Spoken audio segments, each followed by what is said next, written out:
The number of homeless students in our state is going up at a concerning rate. Take a look at the numbers. For the 2007-2008 school year, there were 7,500 homeless children.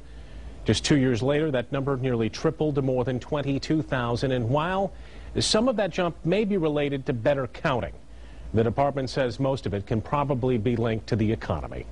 24-Hour News 8's Tony Tagliavia introduces us to a homeless family tonight. Tony? Brian, her kids are not school age yet, but this mom is not surprised to hear that more students are homeless. You guys want to dance? Do your dancing?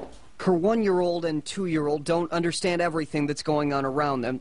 And Christine Palma says all her 3 children love playing with the other kids here. But her 4-year-old knows Mel Trotter Ministries is not home. And she'll cry, and she doesn't want to come back. She wants to stay with Grandma and Grandpa.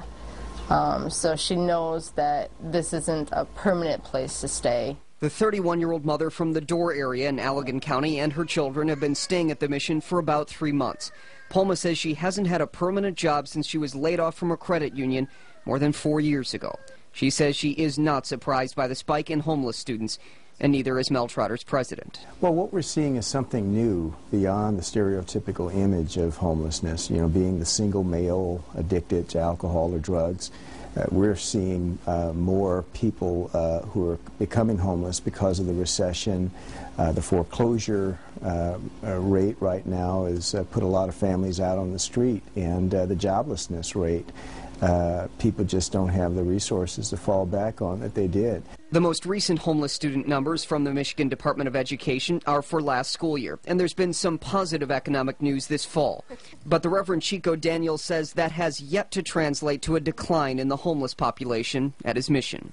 I'd like to see empty beds, of course, but we have not seen that yet, and we're still hopeful. But right now, if you go into our dining room at night and you see every table filled with women. Christine Palma says she'll be staying with family over the Christmas weekend, but for the new year, she's hoping for stability. I want to find something permanent for all of us. A permanent job that I can stay at, and she can go to school, and I can have them in daycare.